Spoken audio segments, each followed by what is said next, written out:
par le numéro 3. Frappe, entrant, qui retrouve le numéro 6 qui va centrer, contrer, corner. Ou bien tous rapidement joués par cette équipe de Diarra. Ballon qui ne sort pas, continue sur récupération. Récupération de l'ASC Pikine. Ça joue bien.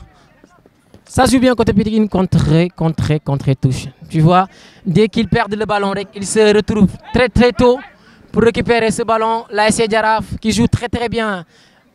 Ballon pour les Pikinois. Oh là là, la sortie du gardien. Toujours 0-0 entre l'ASC Pikine et l'ASC Teranga de Pikine et l'ASC Jaraaf.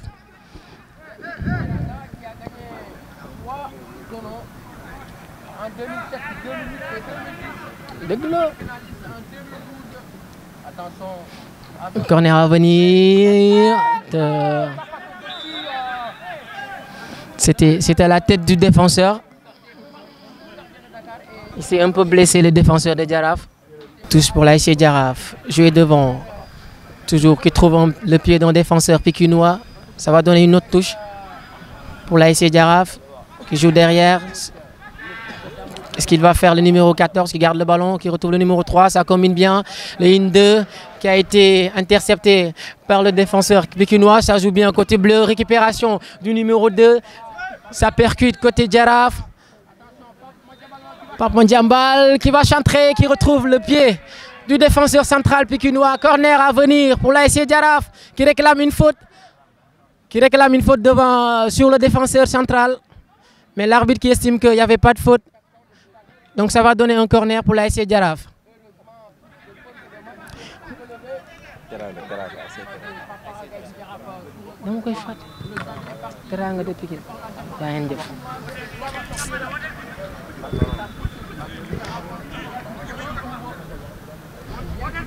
Jaraaf. ASC Teranga qui récupère aussitôt le ballon. Dégagement pour éloigner le danger. Toujours l'ASC Jaraaf qui est toujours en place. Le défenseur qui joue avec son gardien. Qu'est-ce qu'il va faire? C'était dangereux, oui. Mais le défenseur qui est toujours là, il est costaud. Il réclame qu'il y avait un corner pour l'ASC Teranga de Pikine. En tout cas, ça joue bien côté Jaraaf. Tête de la défenseur de l'ASC Teranga de Pikine. Ça se bataille au milieu. Récupération des Bleus. L'ASC Teranga qui garde le ballon au milieu. Ça joue bien. Qui essaie de retrouver la trottoir. Intercepté par... Oh là là. Beaucoup de contacts, Tidjane. Beaucoup de contacts. Toujours. Ah oui. Un peu accroché derrière. Coup franc pour l'ASC Teranga de Pikine. Le ballon qui va finir en touche. Toutes les deux équipes sont présentes ce soir pour ce match amical transversal qui va trouver qui? Toujours un joueur de Jaraaf qui garde le ballon dans ses pieds, contré par le défenseur de l'ASC Teranga de Pikine qui va donner une touche à l'ASC Jaraaf. Tous rapidement jouer devant. Oh, il y a beaucoup de contacts, mais ballon qui reste dans les pieds des joueurs de Jaraaf qui demandent le ballon devant. Est-ce qu'ils seront servis? Ouais, toujours dans les pieds de Jaraaf. Des joueurs de Jaraaf qui frappent. Ballon qui va finir dans les bras du gardien de l'ASC Teranga de Pikine qui va dégager loin. Loin le devant. Ça se bataille toujours entre défenseurs, entre milieu de terrain. Voilà. Les joueurs de Jaraaf sont très costauds. Jouer à gauche. Ballon. Ah là là, qui redonne derrière. Sans danger, calmement.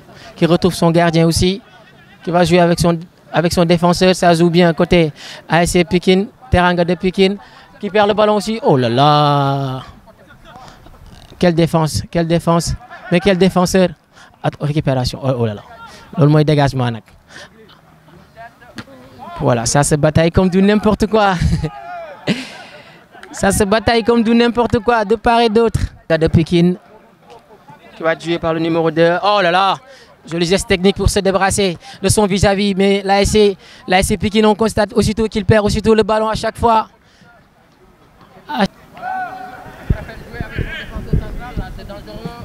Dégagement du gardien de Jaraaf qui retrouve son attaquant.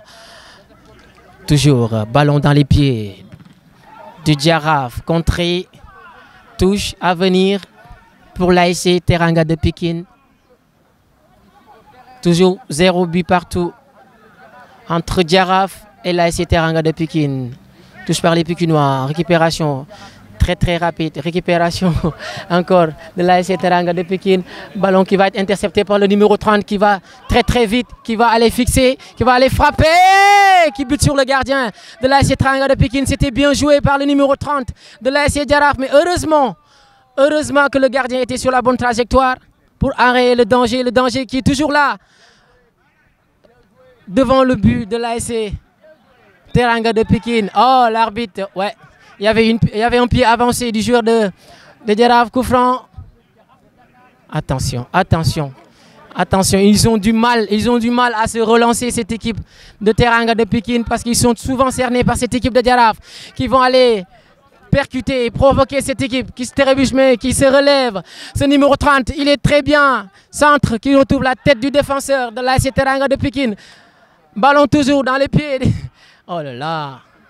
Voilà, ballon qui va finir en touche.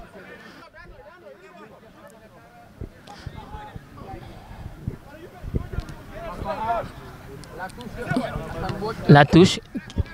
Il préfère jouer derrière. Retrouver son numéro 14. Ça joue bien pour aérer. Oh là là, ça joue bien côté Jaraaf. Il garde le ballon, il joue très bien ce joueur de Jaraaf qui retrouve son numéro 30 toujours disponible, contrôle orienté pour sa défense qui va frapper. Non! Oh là là là là là là! Quelle occasion du numéro 13 de Jaraaf! Mais ballon qui va finir à côté.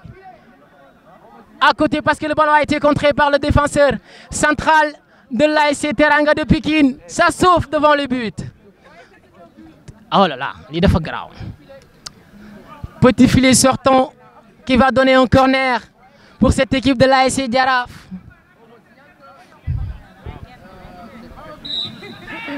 Corner joué à la Rémoise qui va frapper, contrer. Ballon dans le pied du défenseur de l'ASC Teranga de Pikine qui va se dégager loin devant. Toujours cette équipe de Jaraaf bien en place. Non, c'est un grand joueur. Je ne connais pas son nom, mais c'est un joueur. Le numéro 30 aussi, il est toujours disponible. Le joueur côté Jaraaf. Mais toujours 0 but partout. Ballon dans les pieds des joueurs de Jaraaf. Le numéro 14 qui va orienter le jeu. Côté droit. Attention, ballon dans la défense de cette équipe bien joué par le défenseur central qui retrouve son latéral. Ça joue bien. Ça combine bien. Ça combine bien côté Jaraaf. Ça combine bien.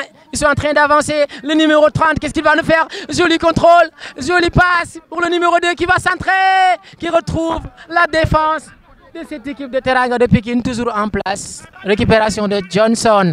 Johnson, il joue bien, qui essaie de trouver un partenaire devant, mais toujours cette équipe de Jaraaf bien en place pour essayer de déranger le jeu. Coup franc très bien placé pour cette ASC, pour l'ASC Teranga de Pikine. Coup franc joué à la Rémoise, en deux temps, qui ne retrouve pas. Oh là là, ils ont du mal à se comprendre la frappe contrée, qui va donner une touche sans doute pour l'ASC Teranga de Pikine. Corner. Cette touche en faveur de l'ASC Jaraaf. La défense qui va se dégager. Tête du défenseur de l'ASC Teranga de Pikine, ça joue bien côté pikinois. Oh, Johnson qui a été accroché, qui va donner un coup franc au profit de l'ASC Teranga de Pikine. Attention, ballon de la défense pikinoise qui perd ce ballon dans les pieds de l'ASC Jaraaf. L'ASC Jaraaf qui est toujours bien placé. Voilà qui remonte de donner par le pied, récupération du défenseur Pikine. Le Jaraaf qui garde toujours le ballon devant les buts de l'ASC Teranga de Pikine. 1-2. Oh là là, tacle du défenseur de l'ASC Pikine.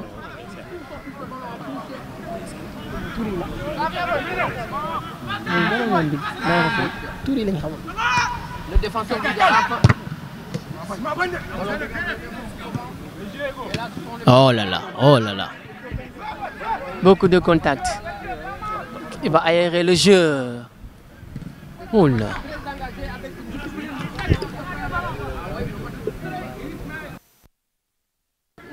L'ASC Teranga de Pikine qui va jouer rapidement le coup franc devant, qui va aller provoquer. Oh là là là là, la défense. La bonne défense du côté du Jaraaf. Récupération du gardien. On réclamait une faute.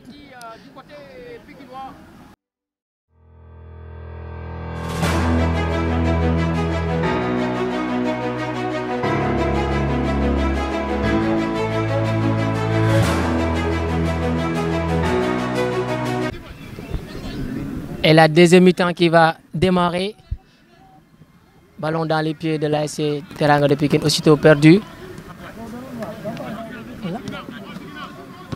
Pour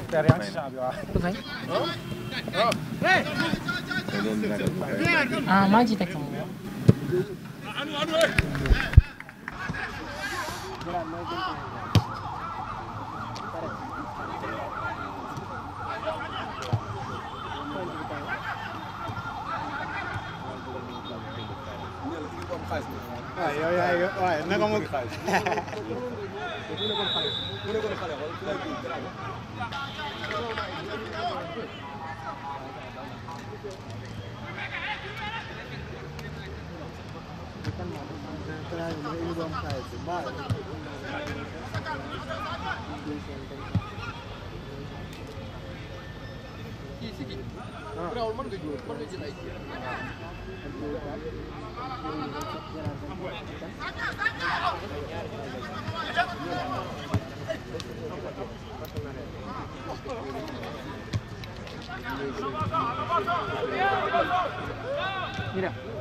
Attends.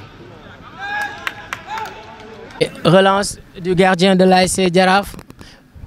Ballon dans les pieds du numéro 3 qui essaie de retrouver son attaquant, qui garde toujours le ballon, qui va jouer à droite pour retrouver son latéral. Ça joue bien côté Jaraaf, qui essaie de garder toujours le ballon. Mauvais passe qui va finir dans les bras du gardien de l'ASC Teranga de Pikine. Tête du défenseur de l'ASC Jaraaf. Faute.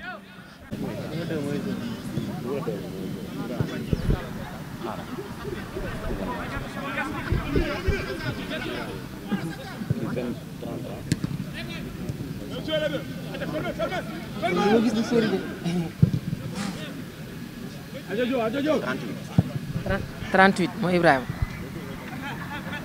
Tous pour l'ASC Teranga de Pikine qui garde toujours le ballon. Elas Diouf qui a été accroché. Faute sur Elas Diouf, le joueur de l'ASC Teranga de Pikine, qui va obtenir un coup franc. Un coup franc très bien placé, qui va être joué par le numéro 27. Il se nomme tout simplement Mendy. ASC Pikine qui garde toujours le ballon. Faute. Non, pas de faute. Le jeu qui va continuer. Ballon dans les... Oh là, récupération. Il est toujours bien placé. Elas Diouf qui garde le ballon. Côté Pikine, Elas Diouf qui le perd. Il y avait contact, mais l'arbitre qui laisse jouer. Ballon dans les pieds des joueurs de Jaraaf qui vont aérer le jeu. Côté droit, pour retrouver son latéral qui va fixer. Qui garde le ballon. Centre. Qui retrouve la défense de l'ASC Teranga de Pikine. Tous à venir pour Jaraaf. Qui va être joué par le numéro 11 qui garde le ballon au milieu de terrain, qui va temporiser. Ça joue bien. Voilà. Calmement, ils vont garder le ballon dans leur zone. Le gardien qui lui dit on se calme. Faute sur Elas Diouf. Le numéro 19 de l'ASC Teranga de Pikine qui est toujours dans les contacts, toujours présent. Ballon pour l'ASC Teranga de Pikine qui va rejouer derrière. Il y a une 2 derrière avec son défenseur. Essaie de garder le ballon. Essaie de trouver Elas Diouf côté droit. Il est si court, mais ballon dans les pieds. Ah là là, tacle du défenseur de l'ASC Jaraaf. Touche pour l'ASC Pikine.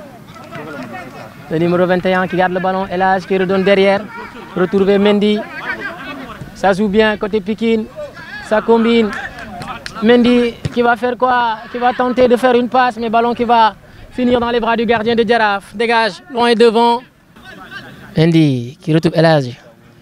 El Hadj, fin de corps. Oh là là, faute sur El Hadj. Il est malin. C'est un joueur très très expérimenté. El Hadj, le numéro 19, qui va donner un coup franc. Mendy qui va jouer avec Gérard. Gérard qui garde le ballon. Gérard qui élimine. Gérard qui va obtenir un coup franc. Ça joue bien pour l'AS Teranga de Pikine. On commence à me guider.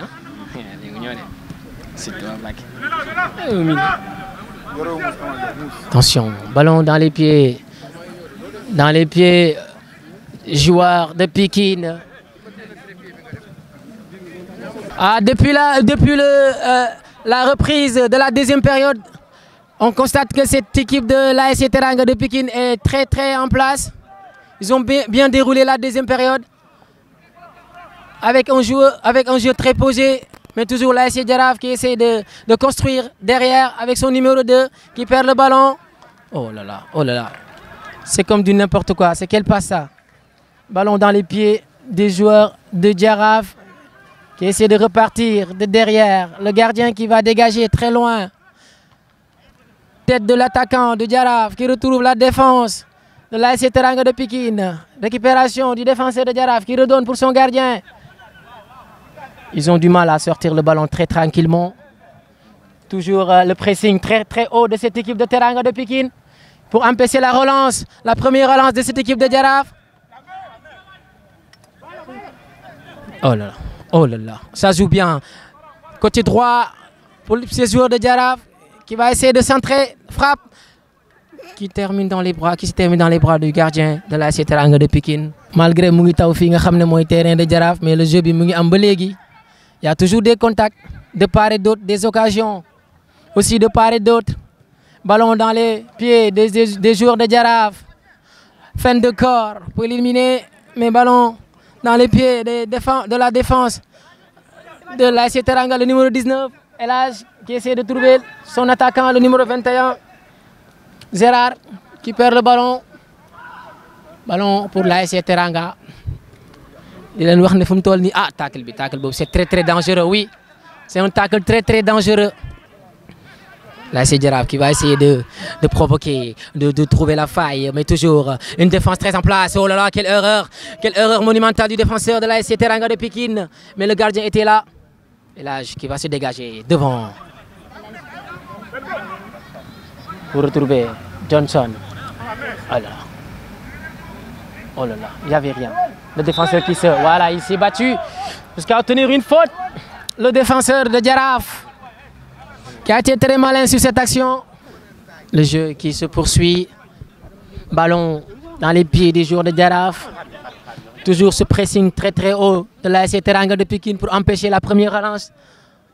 Mais Jaraaf qui garde toujours le ballon au milieu de terrain pour trouver son numéro 23 qui garde le ballon. Voilà, ça joue bien pour Jaraaf qui garde le ballon, qui essaie de percuter, faire une passe. Oh, le gardien qui est sorti. Très bonne sortie du gardien. Touche à venir pour l'AS Teranga de Pikine qui va être joué par El Hadj. Le numéro 19 qui retrouve Mendy derrière. On lui fait signe de jouer devant. Voilà, il l'a fait.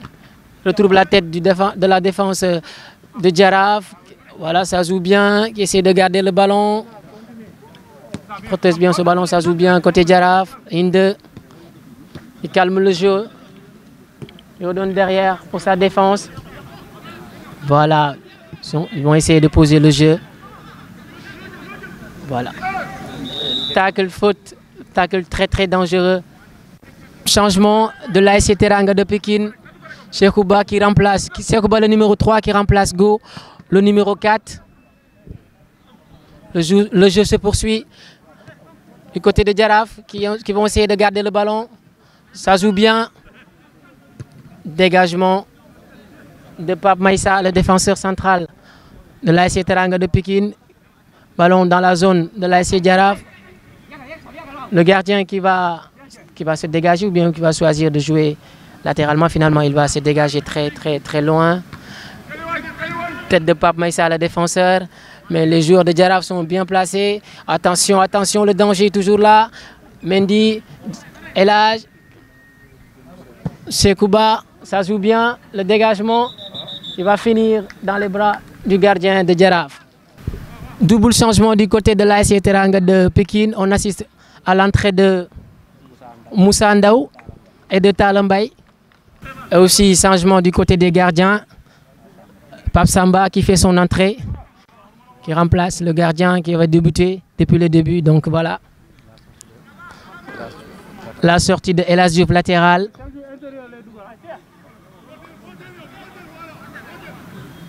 Dégagement du gardien de Jaraaf. Ballon qui finit dans les bras du gardien. Qui va se dégager. Tête de la défense de Jaraaf. Le milieu de terrain qui garde le ballon. Le numéro 11. Qui se retourne. Qui essaie de trouver un partenaire. Il l'a fait. Le numéro 3. Ça joue bien côté Jaraaf. Ils vont essayer de trouver un partenaire devant. Il a été accroché. Faute. Faute pour Jaraaf. Ibrahima qui sort, qui laisse sa place à Laye Neymar. Relance du gardien de l'ASC Teranga de Pikine qui retrouve Sekouba, le numéro 3, le numéro 25. Il va se dégager, le danger est là. Voilà, qui retrouve son gardien. Il veut faire sortir proprement. Mais toujours cette équipe de Jaraaf qui est très bien placée devant. Touche pour l'ASC Teranga de Pikine. Joué devant le numéro 7 qui protège son ballon. Il y avait faute, mais l'arbitre qui estime qu'il n'y a rien. Le jeu se poursuit. Ballon dans les pieds des joueurs de Jaraaf. C'est bien fait. Qu'est-ce qu'il va nous faire? Il perd le ballon. Sekouba qui récupère. Qui va aller solliciter son latéral. Qui garde toujours le ballon. Qui le perd. Mais l'arbitre qui souffle. Il y avait un contact. Coup franc pour l'ASC Teranga de Pikine. am na ku may wax si gannaaw ne da kaa dëgg kon loolu coup franc la bu ko dëggee rek coup franc la parce que dëgg bokkul ci football.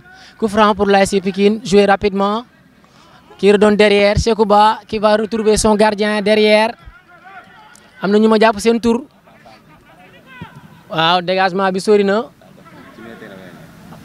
touche lay joxe touche bi nag waa Jaraaf ñoo koy moom touche pour l'ASC Jaraaf de Dakar qui va être joué par le jàppale leen ma ci tukki numéro yu sori samay bët neexul numéro 22 qui va jouer la touche loin devant qui retrouve la tête de la défense pikinoise un géant défenseur de l'ASC Pikine Teranga de Pikine la précision est importante maa ngi jégalu waaye nag touche bi waa Jaraaf joué nañ ko ci kanam récupération waa Pikine jël nañ bal bi waa Pikine a ngi téye bal bi arbitre lu mu wax loolu bokkul ci football loolu bëre la coup franc qui va être joué par Sekou qui retrouve son numéro 36 le numéro 25 Sekou oh là là Sekou toujours vous êtes deux il faut se parler ballon toujours dans les pieds des joueurs de l'ASC Teranga de Pikine il va solliciter son gardien qui temporise pour retrouver le géant qui va se dégager loin devant tranquillement pour le gardien de Jaraaf. Mais fu mu toll nii jeu bi daa posé il y a plus de jeu que d'occasion de part et d'autre tacle très dangereux de la défense du défenseur de l'ASC Teranga de Pikine qui va donner un coup franc pour Jaraaf coup franc rapidement joué. Alors confronté oh là là qui perd le ballon le géant qui récupère qui va donner à son milieu de terrain ça joue bien côté pikinois oh là là la relance. Qui essaie d'aérer le jeu, récupération du joueur de Jaraaf, coup franc. Beaucoup de contacts, ouais, beaucoup d'impact. Ils ont envie de se donner de part et d'autre. Ay joueurs yi njaxlaf costaud di jox football bu extraordinaire. Waa Jaraaf, c'est numéro 3 qui donne le numéro 11 qui dégage parce que foofu danger la. Retrouve la tête du géant de l'ASC Teranga de Pikine. Oh! Celui qui orienté de Sekouba, oh là là, le tacle de, voilà, oh là là, lolo mooy lan. Attention, le ballon qui va finir dans les pieds du gardien qui redonne à son défenseur. Voilà, Jaraaf mi ngi yóbbu bal bi ci kanam, génn nañ seen zone, le numéro 3 qui va aller percuter, provoquer, qui retrouve son numéro 11, joli passe très fort, mais voilà. Il est enragé parce qu'il y avait le danger qui va donner un corner pour l'ASC. Ou bien, autant pour moi, une touche à venir pour l'ASC Jaraaf. Touche qui va être effectuée par le numéro 3 qui retrouve le numéro 11, une 2. Ça joue bien, ça combine bien entre les deux. Le numéro 11 qui garde le ballon, qui percute sur la défense, qui va finir par obtenir une faute. Coup franc très bien placé pour cette équipe de Jaraaf. Voilà, joueur bu costaud la moom bu la tegee pooj bi rek macha allah bal bi doo ko gis li ngay def rek mooy faute. Il est très costaud ce joueur de Jaraaf. Très bon coup franc, bien placé.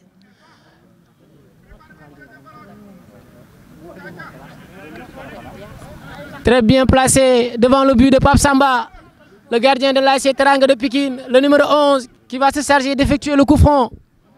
Ça discute derrière. Et Pape Samba qui replace bien son mur. Le numéro 11 qui prend son souffle, qui se temporise. Le numéro 3 qui frappe, qui bute sur la défense. Et le gardien, tranquillement, Pape Samba, qui va capter le ballon.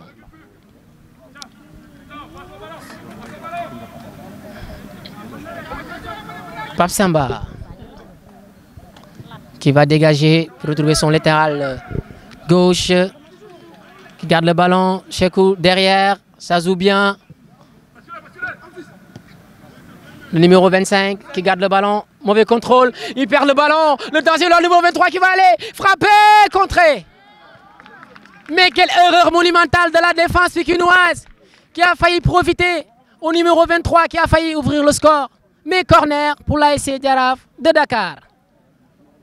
Oh là là. Mais il fallait se parler, Le jeu qui se poursuit, le danger est toujours là.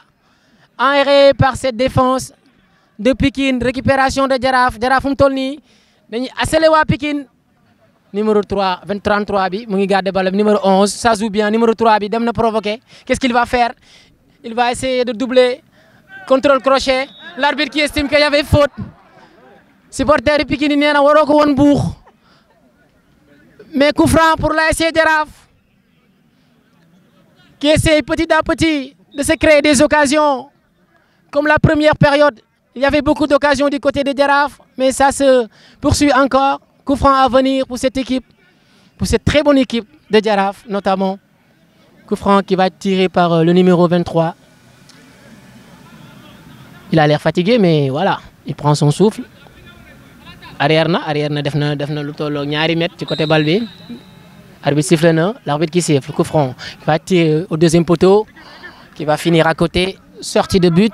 Et l'ASC Jaraaf de Dakar, le défenseur central de Pikine qui s'amène le ballon, qui retrouve son latéral, le numéro 36 qui va essayer de trouver un partenaire devant, mais toujours cette défense bien en place de l'ASC Jaraaf, le gardien qui capte tranquillement le ballon, qui se dégage, qui retrouve son attaquant, joli contrôle. Faute. Si, faute sifflée par l'arbitre. Bon.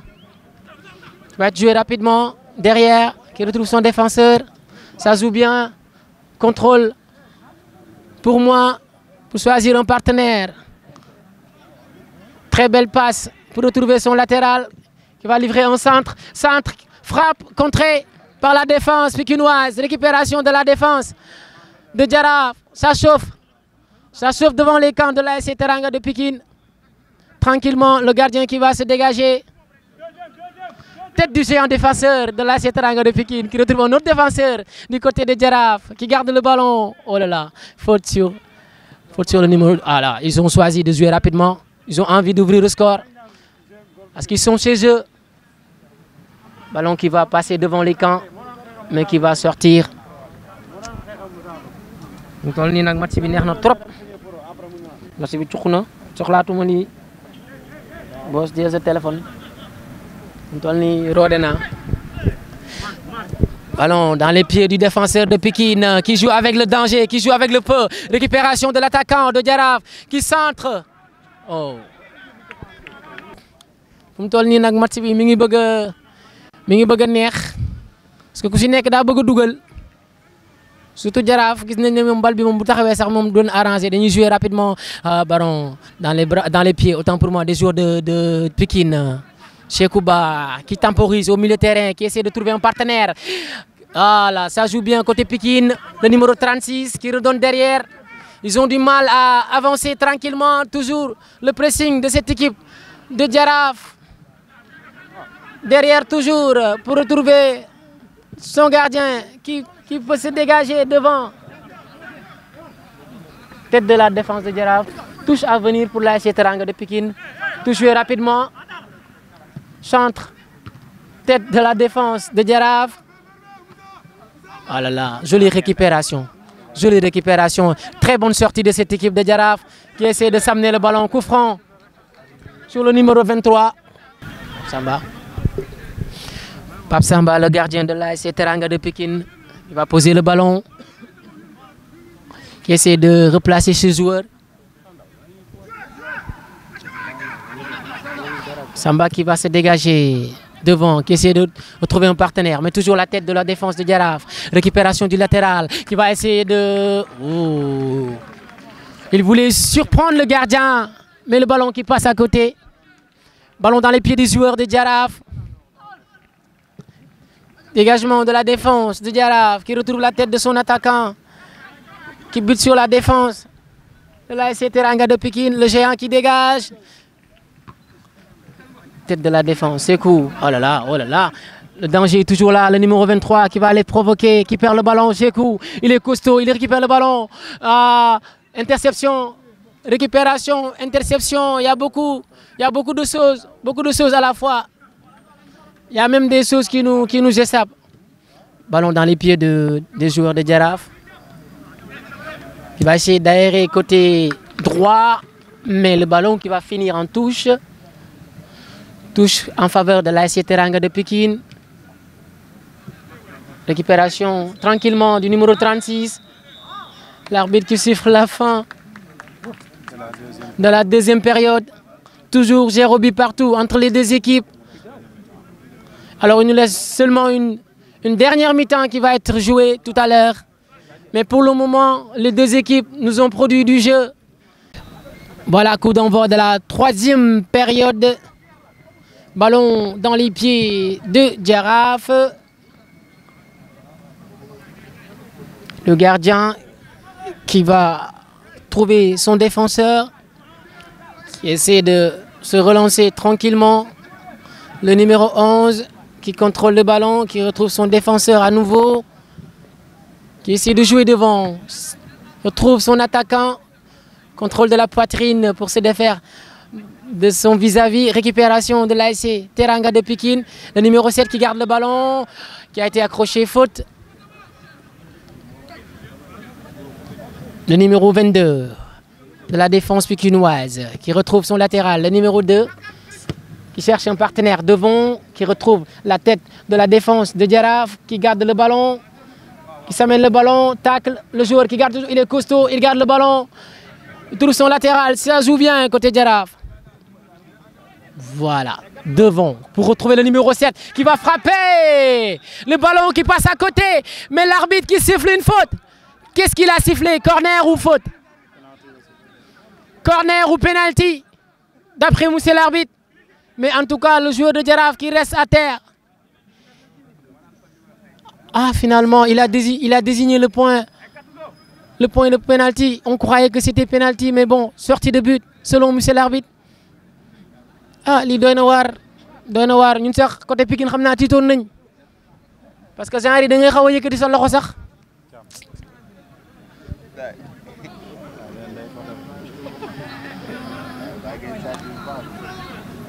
Coup franc ou bien sortie de but pour l'ASC Pikine Teranga de Pikine qui va se dégager.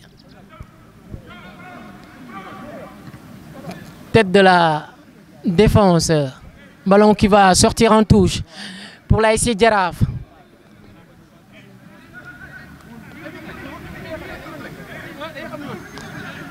Jaraaf qui garde le ballon. Le numéro 5 qui va frapper. Frappe. Pape Samba. Yeah, Pape Samba le gardien qui garde le ballon. Nee na ma ci gannaaw kooku mooy Pape Samba. Merci grand. Attention. Touche en faveur de l'ASC Teranga. Tout qui va être joué devant pour retrouver son attaquant. Contact, mais jeu qui continue, le numéro 33. Oh là là, quelle erreur de la défense. L'ASC Pikine qui va sauver l'occasion.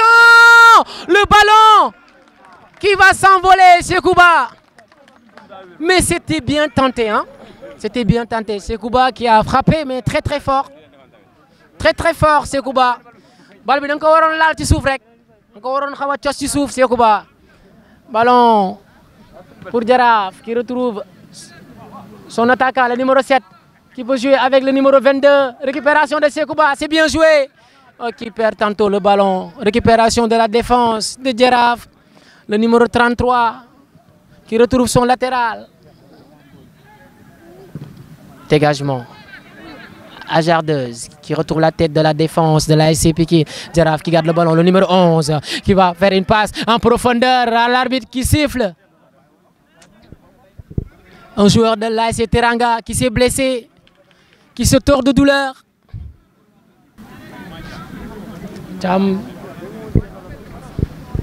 Et puis la reprise de la troisième période ici, au terrain Jaraaf de Dakar. Un match boo xam ne nii am na lépp, il y a beaucoup de ñamax-ñamax dans le jeu. Beaucoup de contacts parce que ces deux équipes-là ont envie de se donner, de nous montrer, de nous livrer du bon football ce soir. Ouais, il s'est blessé. Il ne s'est pas encore levé, le joueur de l'ASC Teranga.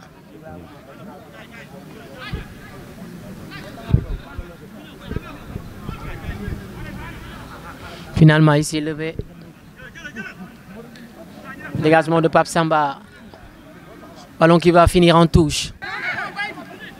Il casse les lignes, qui retrouve son numéro 17. Mauvaise passe pour retrouver la défense. Le numéro 7, ça joue bien côté Teranga. Redonne derrière pour retrouver son latéral. Ça joue bien au milieu. Joli contrôle. Sekouba qui garde le ballon au milieu. Sekouba qui protège son ballon.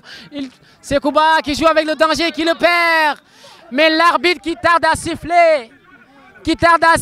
Une faute sur Sekouba. Ballon dans les pieds de Teranga. Teranga de Pikine qui garde le ballon. Joli contrôle de la poitrine, ça joue bien. Côté Teranga de Pikine, le défenseur qui garde le ballon, qui redonne pour donner à son gardien. Ça joue bien, ça combine bien côté Teranga de Pikine. Waaw, changé na jeu bi côté droit. Une touche à venir pour l'ASC Teranga. Rapidement joué, interception des joueurs de Jaraaf qui vont aller percuter. Sekouba, ballon de Jaraaf, ballon des joueurs de Jaraaf, le numéro 11. Il y avait faute. Là, il est là. Numéro 11 bi, ku garaaw la. Numéro 11 bi, ku garaaw la. Coup franc pour Jaraaf. Ki nee na ko faute bi fee la arrière bal bi. D'accord, mais jeu bi daal fu mu toll nii équipe bu nekk daal mu ngi won moromam ne maa la mën parce que instant yi 0-0. Mais très bon coup franc pour cette équipe de Jaraaf. Le numéro 25 qui s'élance.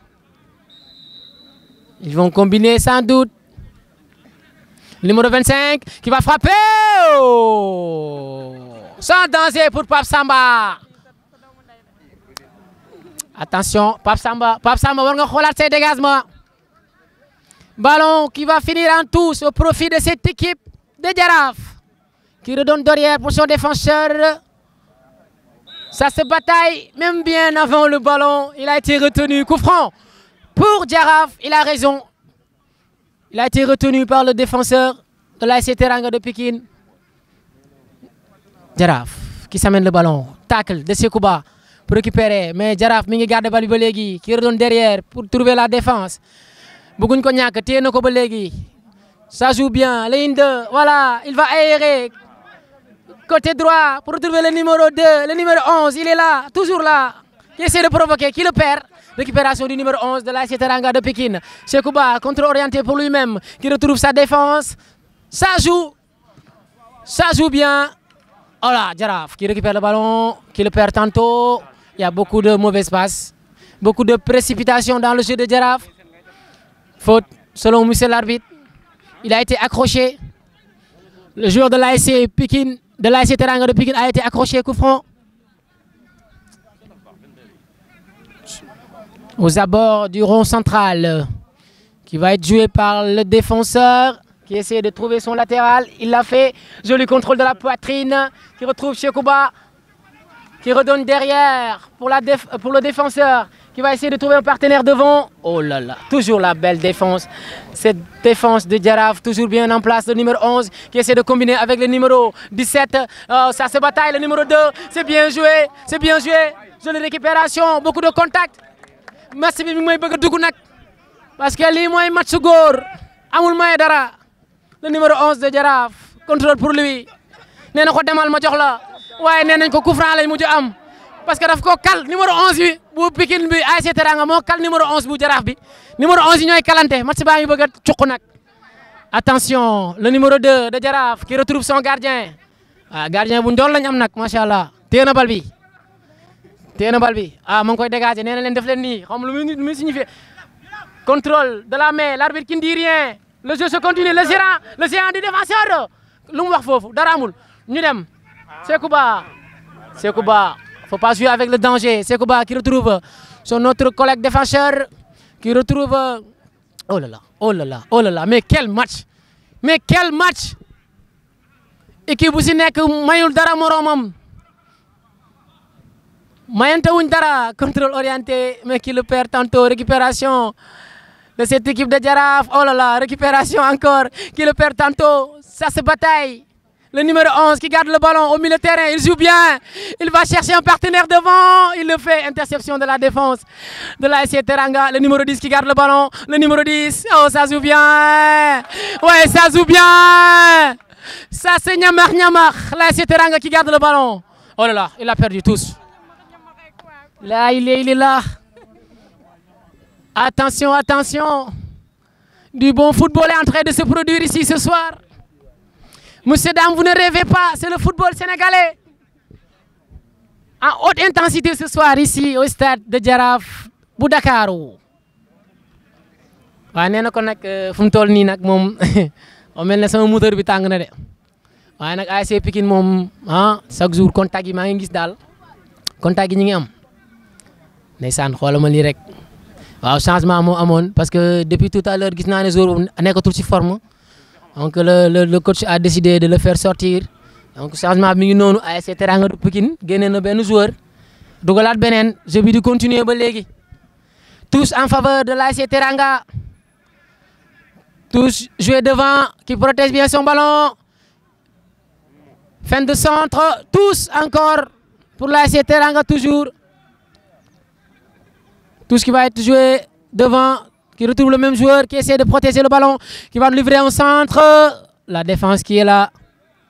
Joli dégagement, mais le danger persiste toujours. L'ASC Teranga est toujours en place dans la zone de l'ASC Jaraaf. Il retrouve son gardien, Pape Samba, qui va dégager devant pour retrouver qui? Pour retrouver la touche. Ballon qui va sortir en faveur de Jaraaf. Touche jouée, longue touche jouée devant. L'arbitre qui dit qu'il n'y a rien joué. Le défenseur qui redonne derrière pour Pape Samba, qui va se dégager loin devant, qui retrouve la récupération, la tête aussitôt de la défense de Jaraaf. Joli contrôle orienté, voilà. C'était bien joué, mais le ballon qui file derrière son destinataire. Récupération de l'attaquant de l'ASC Teranga qui le perd. Jaraaf qui garde le ballon. L'arbitre qui estime qu'il y avait le ballon était sorti. Touche en faveur de l'ASC Teranga de Pikine. Rapidement joué. Qui protège son ballon, qui le garde bien, qui essaie de faire la passe. Interception, récupération par le milieu de terrain de l'ASC Teranga de Pikine. Inde, qu'est-ce qu'il va nous faire? Récupération de Jaraaf. Beaucoup de pertes de balles du côté de l'ASC Teranga. Jaraaf qui va sortir. Le numéro 7 qui garde le ballon au milieu de terrain. Non. Qui essaye d'aérer le jeu. Côté droit, qui retrouve son latéral, qui va aller provoquer. Oh là là, il va trébucher finalement. Qui perd le ballon. Récupération de l'ASC Teranga de Pikine, une deux entre le latéral et l'attaquant qui va aller doubler le défenseur. Le gardien qui est sorti. Le gardien qui est sorti. Quelle occasion! Grosse occasion de cette équipe de l'ASC Teranga de Pikine qui a failli ouvrir le score. Oh! Fin de corps. Fin de corps pour éliminer le défenseur. Mais il a fini par buter sur le gardien. Là, il est là. Lim def rafet na. ASC Jaraaf mi ngi demaat. Ah, ñàkk na ko. Récupération de la défense de l'ASC Teranga de Pikine qui retrouve le milieu de terrain. Ça joue bien. Oh là là, mauvaise passe. La passe a été très très précipitée. Récupération du numéro 11 de l'ASC Teranga. Il joue bien. De l'ASC Jaraaf, autant pour moi, il joue bien. Il va aller faire une passe. Oh, Pape Samba qui est sorti. Mais le défenseur qui met le pied. Oh là là là là, ils ne se sont pas parlé. Mais heureusement que le défenseur a mis son pied pour pousser le ballon, pour donner un corner en faveur de l'ASC Jaraaf. Énième corner de l'ASC Jaraaf. Corner à venir. Tiré par le numéro 17 qui va retrouver la tête de la défense de l'ASC Teranga. Récupération du latéral qui cherche un partenaire mais qui retrouve le joueur de l'ASC Teranga de Pikine qui va se dégager. Ça joue très très vite. Oh là là, il a perdu. Ballon dans les pieds de l'ASC Jaraaf. Ils vont essayer de... Oh là là. L'axe central est très très bien placé toujours. Il nous fait des interceptions. Ballon qui va être joué devant. Oh là là, quel défenseur. Quel géant défenseur de l'ASC Teranga de Pikine. Il est toujours bien placé. Ndiol mi li ngay défense lan la. Ballon dans les pieds de ah là là, coup franc. Waaw, coup franc. Coup franc pour l'ASC Teranga de Pikine.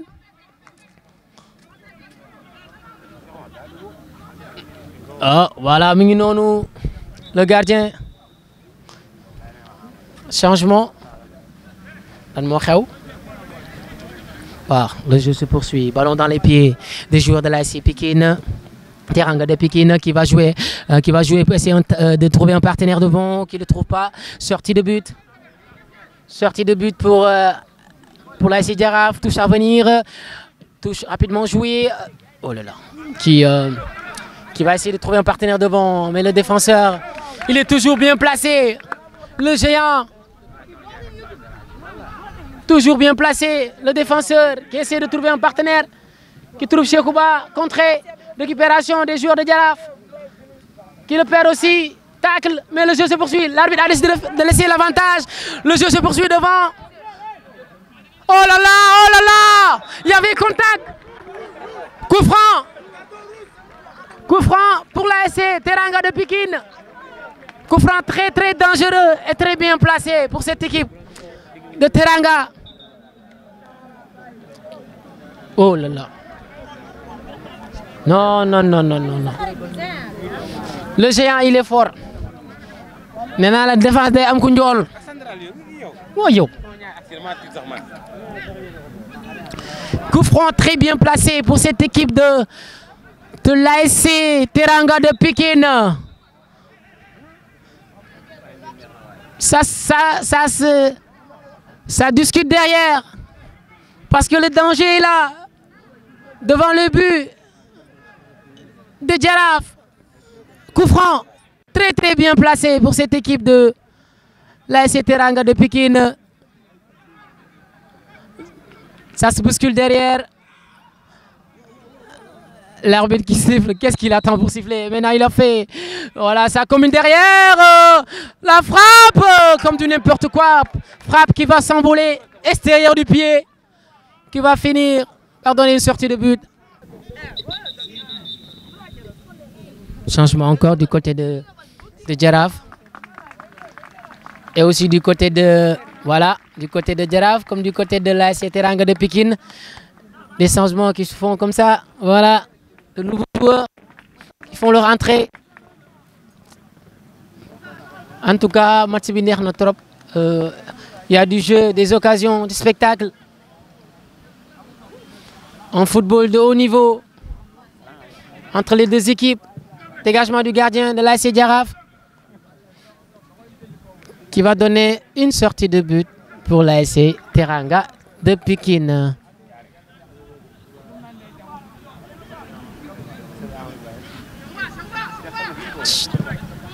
Le géant qui dégage.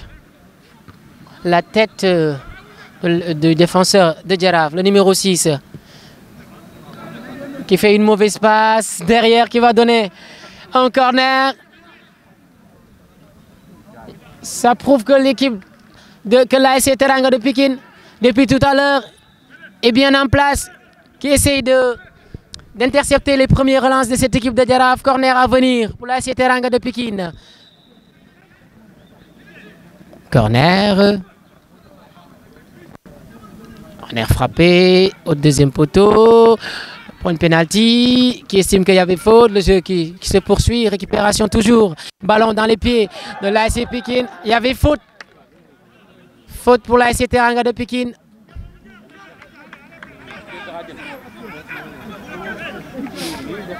Ouais, les changements ont dû parler pour l'ASC Pikine.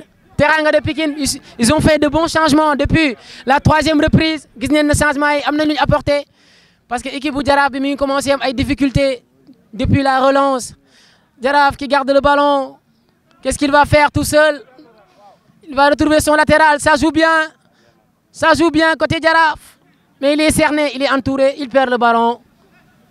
Sekouba qui redonne pour son gardien, qui va dégager loin devant, qui retrouve la tête de la défense de Jaraaf. Ça joue bien. Le gardien de Jaraaf qui va sans doute dégager loin devant, qui retrouve la récupération du défenseur central de l'ASC Pikine qui a été touché. Coup franc. Ouais. Ballon dans les pieds de l'ASC Teranga de Pikine. Le gardien qui joue avec le géant défenseur qui redonne à son gardien. Absamba qui va dégager loin devant, le ballon qui va filer en touche.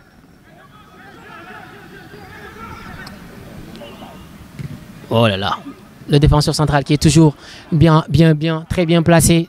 Le défenseur central de l'ASC Teranga de Pikine, Pape Samba qui va donner à son géant défenseur qui redonne à Pape Samba. Loin devant, qui retrouve la tête du latéral, qui estime qu'il y avait faute. L'arbitre qui dit rien, le jeu se poursuit. Ballon pour Jaraaf, le numéro 6 qui redonne au numéro 2 derrière. Il va passer à travers son gardien pour aérer le jeu. Il y avait un contrôle de la main, mais l'arbitre qui ne dit rien. Accélère par le défenseur central qui vient tout dérober sur son passage. Récupération. Oh là là. Jouer, il n'y avait rien du tout. Attention, ballon dans les pieds des joueurs de Jaraaf, le numéro 6 qui va redonner au numéro 33 derrière le latéral. Ils font 1-2. Le latéral qui essaie de Sekouba qui tacle, ballon qui va sortir en touche. Rapidement joué par le numéro 25 du joueur de Jaraaf qui garde le ballon, le numéro 32 qui essaie de s'amener le ballon, le latéral qui garde le ballon, touche encore. Ça se bataille.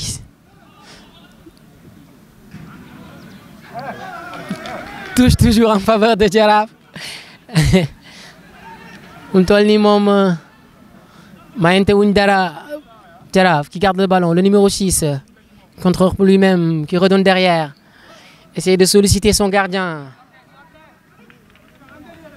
Gardien derrière, le numéro 2 qui va garder le ballon, qui le perd. Récupération du joueur de l'ASC Teranga de Pikine qui frappe, qui bute sur le gardien toujours. Oh là là là là là là, quelle occasion de l'ASC Teranga de Pikine qui ne trouve toujours pas la faille. Ça joue toujours. La frappe qui a été dévissée. L'ASC Teranga qui est en train de secouer cette équipe de Jaraaf. Jaraaf qui ont du mal à sortir proprement le ballon. Toujours, ils reviennent derrière. Et le gardien qui dégage, qui retrouve la tête du géant défenseur de l'ASC Teranga de Pikine. Les joueurs de Jaraaf, toujours derrière. Ils ont du mal à faire la relance proprement. Toujours asselés par le pressing de l'ASC Teranga de Pikine. Oh, l'arbitre qui ne dit rien, l'arbitre qui ne siffle pas. Toujours le ballon dans les pieds de l'ASC Teranga qui garde le ballon. Ça joue bien. Côté de l'ASC Teranga qui garde le ballon. Oh là là, ça joue bien. Le tacle, récupération des joueurs de Jaraaf. Qu'est-ce qu'il va faire? Essayer de trouver un partenaire. Le numéro 8. Le numéro 8 qui perd le ballon. Récupération de cette équipe de Teranga de Pikine qui va frapper. L'ouverture du score. L'ouverture du score de l'ASC Teranga de Pikine. Je vous l'avais dit depuis tout à l'heure. Il ne cesse de se faire des occasions. Mais cette fois-ci, c'est la bonne. Cette fois-ci, c'est la sauce pour l'ASC Teranga de Pikine qui mène 1-0 devant Jaraaf. Oh là là. Mais quel but! Oh là là.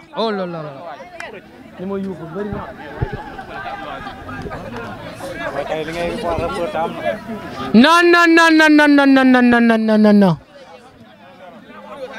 L'ASC Teranga qui mène 1-0 ici, sur le terrain de Jaraaf. Jaraaf qui vont amener le ballon loin devant pour essayer d'égaliser. Le numéro 12 qui dégage, qui bute sur le défenseur. Zéyan, toujours bien placé. Wow, défense day am njool. Défense bala baax day am njool. Corner à venir pour l'ASC Teranga. Ils sont en train de faire du ñamax dans la surface de réparation. Corner. Troisième poteau qui retrouve le latéral de l'ASC Jaraaf qui va centrer, qui retrouve la tête du Zéyan toujours. Oh là là. L'ASC Teranga de Pikine qui va sortir proprement. Oh, ça joue toujours. Oh là là, joli. Qui retrouve son attaquant, le 33. Oh, ça joue bien. L'ASC Pikine qui nous régale avec un football spectaculaire. Spectaculaire au football. Oh là là là là. Ça, c'est grave. C'est du football purement local, mais purement fantastique. Nous nous régalons ici, sur le terrain de Jaraaf. Ballon dans les pieds des joueurs de Jaraaf qui redonnent derrière. Toujours, ils ont du mal à sortir le ballon tranquillement. Attention, oh là là, l'axe central qui va se dégager comme du n'importe quoi. Toujours la défense de l'ASC Teranga de Pikine. Très bien placé, le numéro 28 qui va aller provoquer, qui va aller centrer, qui va buter sur le défenseur de l'ASC Teranga de Pikine. Touche à venir, rapidement joué. Le numéro 28 qui va aller provoquer, qui va aller trouver un joueur. toujours la récupération de la défense de l'ASC Teranga de Pikine. Le numéro 33 qui va essayer de provoquer. Il garde le ballon, le numéro 2 derrière, le numéro 22. Le géant, comme j'ai l'habitude de l'appeler. Pape Samba, le gardien qui va trouver son latéral. Ça joue bien. Il ne faut pas le perdre, il ne faut pas jouer avec le danger. Voilà. Pape Samba qui a enlevé le danger. C'est plus sûr. Lolo gën a wóor. Dégagé na ko ci kanam. Ballon dans les pieds des joueurs de l'ASC Jaraaf qui vont essayer sans doute d'aller provoquer cette équipe de Teranga de Pikine. daf ko kal ci gannaaw coup franc la loolu mooy dawal mbege soo xamul looy def rek fekkal mbege gi mu daanu noonu la def. Il n'avait pas de solution. Coup franc à venir, ballon dans les pieds des joueurs de Jaraaf. Ils ont envie de... Attention, le danger est toujours là. L'ASC Jaraaf. Récupération des joueurs de l'ASC Teranga de Pikine. Le numéro 2 qui va sonner le ballon, qui va trouver le numéro 33. Oh là là là. Il a été harcelé par le défenseur de l'ASC Jaraaf. L'arbitre qui estime qu'il y avait contact, qui siffle une faute pour cette équipe de l'ASC Teranga de Pikine. Moo am coup franc. Man sax tous laa ko foogoon mais coup franc la.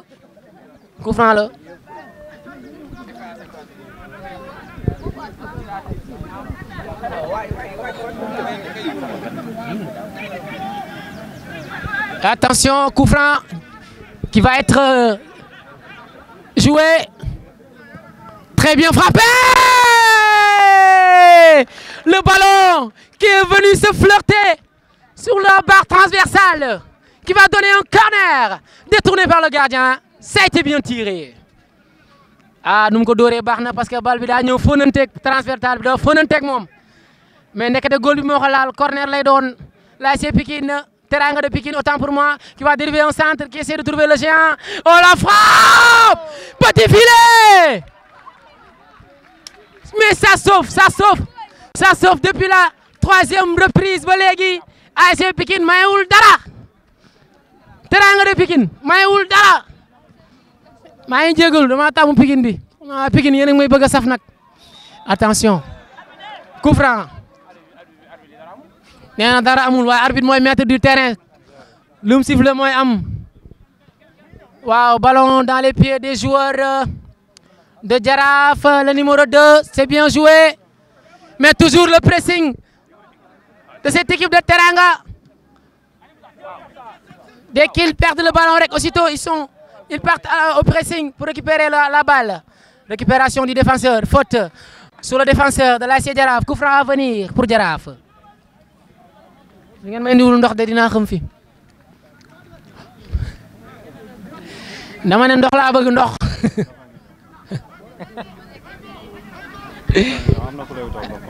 attention attention. lii du bëre lii match football la match bu neex. entre ASC Teranga de Pikine, ASC Jaraaf de Dakar, coup franc pour l'ASC Jaraaf. Wadi moo neexul jàll le géant défenseur de l'ASC Teranga de Pikine, coup franc pour Jaraaf qui va jouer rapidement. ana ndox bi ana ndox mi gisuma ko. dama ko aveugle ndox bi dama ko aveugle kon.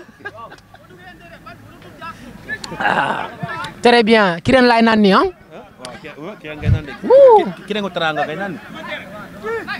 Kirengu ASC Teranga bu Pikine. Très bien. Le jeu se poursuit, l'arbitre qui siffle. Qu'est-ce qu'il a sifflé man xaw lu mu sifflé. Faute pour ASC Jaraaf.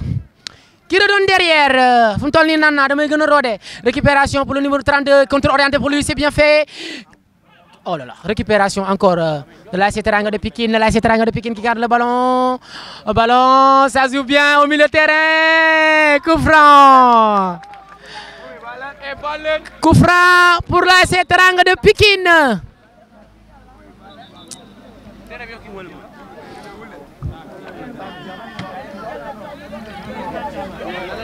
Ballon dans les pieds des Pikinois. Teranga qui oriente le jeu, côté latéral. C'est mal joué. Touche. Il voulait faire une passe. Mais finalement, c'est une touche. Touche en faveur de Jaraaf. Ils vont jouer derrière. Trouver son gardien qui retrouve le numéro 2. Qu'est-ce qu'il va faire? Et l'arbitre qui siffle la fin de ce match. Victoire de l'ASC Teranga de Pikine devant l'ASC Jaraaf de Dakar, un match très très compact avec beaucoup de contacts, beaucoup d'occasions de part et d'autre du jeu, du spectacle. On s'est régalé de football ici sur le terrain de Jaraaf. Nga koy am en live en direct sur Boss Media. Quand c'est important, c'est toujours sur Boss Media. Bul ko sax tare.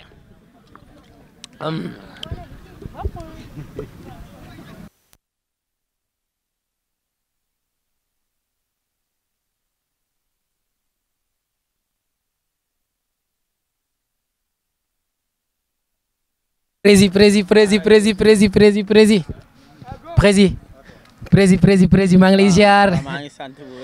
Prési noo gisee victoire tey ASC Teranga bu Pikine devant l'ASC Jaraaf.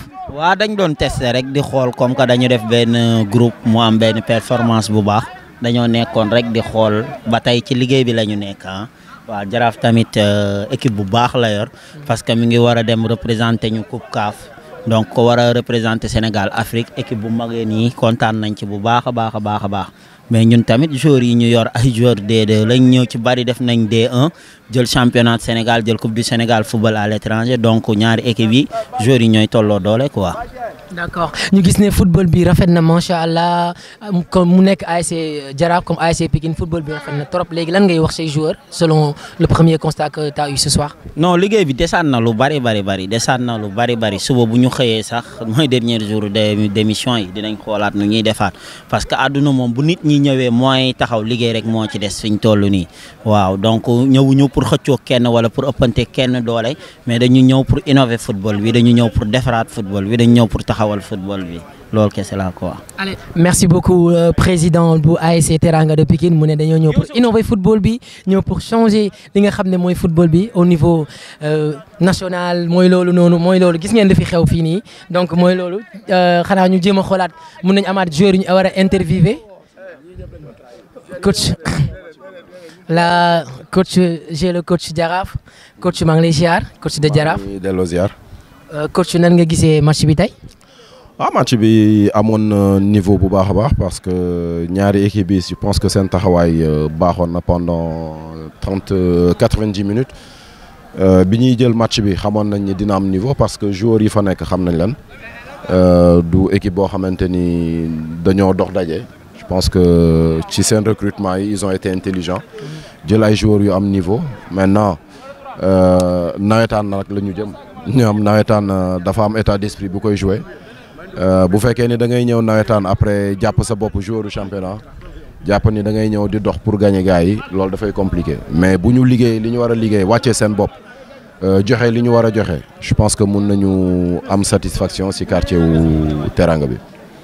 donc yow ban analyse ngay kii nii ngay poser selon sa équipe lu mu football tey ba xam ils ont bien joué wala qu'est-ce qui n'a pas marché pour eux. non ñun on a bien joué après je pense que si dernière 30 bi si lu ñu ëpp déchet dans notre football mais loolu amul benn problème parce que ñun dañu nekk ci benn phase de préparation am quelques jours yoo xamante ni tey dañ si doon profiter aussi pour xool leen parce que xamuñu leen bu baax et match bi dinañu permettre ñu am idée si niveau wu ñëpp quoi voilà. Mais dans l'ensemble, c'était pas mal. Merci beaucoup. Mais au niveau de la troisième reprise, autant pour moi, troisième mi-temps, qu'est-ce qui n'a pas marché? C'est les changements ou bien? Non, mais moi là, parce que les joueurs, il y a beaucoup de joueurs qui ont à l'essai. Si troisième 30 bob lañ leen dugal. Bon, c'était un peu difficile pour nous parce que kuy ñëw essai moom dañ lay bàyyi ak sa xam-xamu bopp. duñ fa nekk naan nii ngay taxawee wala na la ngay taxawee dañ lay bàyyi ak sa xam-xamu bopp xam lan nga am. donc loolu moo nekkoon ci dernière 30 bi surtout et comme ni ma ko wax gis nañu niveau yi bu baax a baax et ça nous permet aussi de xam fan la ñu jëm ak ñan la ñuy àndal. Perspective pour cette équipe de Jaraaf? C'est déjà de mettre en place benn équipe bu compétitive pour que compétition yi nga xamante ni moom la ñu jëm ñu am ci taxawaay bu baax a baax donc ñu ngi ci liggéey bi ku wax Jaraaf wax jouer pour gagner. donc loolu fii lañ ko fekk et duñ ko changer dañuy ñëw kañ pour jéem a dëggal loolu gën ko dëgëral mais jëwuñu fi pour wàcce standingu équipe bi équipe yoo xam dañu am seen standingu bopp boo fa ñëwee nag da ngay ñëw rek pour fekk si leen seen standing mais mënoo leen fa wàcce te loolu mooy kaw Jaraaf. merci beaucoup coach ci interview bi ñu may noonu moo ngi noonu Jaraaf équipe bu mag la nee na perspective yi xam ngeen ko réalité navétane dafa am donc lii c'est juste benn phase de texte bu ñu nekk am na yeneen ñuy waaj a ñëw quand c'est important c'est sur Boss Media on va essayer d'interviewer des joueurs sans doute Boss nga des coachs aussi Boss kon topp ma rek ñu dem xool lan la ñuy amaat. capitaine Moussa de l'ASC Teranga de Pikine capitaine lan nga ñuy wax tey ci match bi. waaw kontaan rek donc déjà premier match amical la joué nañ ko si bismillah kenn gaañu aussi jeexal nañ ko alhamdulilah ñoo gagné en plus Jaraaf ñu doon joué résultat bi compté continue bi rek moo amoon solo ba pare ñu gagné donc sant yàlla. d'accord yéen lan moo marché lan moo waral victoire bi tey pour yow. bon tout d'abord dama naan respecter consigne coach bi parce que dañoo respecter consigne yi en plus comme ni ma la waxoon rek équipe bi dafa am qualité après ku si nekk da nga jël sa individualité def ko au service du collectif moo tax ñu gagné match bi. d'accord victoire bi kan nga koy may. victoire waa supporter yi rek ñoom ñu def déplacement bi may naa leen ko ñoom ñëpp. allez merci beaucoup capitaine Moussa. mu ne victoire bi may na ko public bi déplacé woon supporters yi déplacé woon jigee ba Pikine ñu leen di bëggee bu baax a baax mooy noonu ils se sont déplacés de Pikine pour venir ici assister leur équipe ASC Teranga bu Pikine qui a battu cette grande équipe de Jaraaf je dois dire donc boss nga toppaat ma rek ma xool kan lay interviewé. borom cag-cag yi naka cag-cag yi. non laaj ko Paa Mor. mais cag-cag bi mi ngi cag mais on va pas parler de cag-cag on va parler de football nan nga dundee victoire u ASC Teranga de Pikine tey.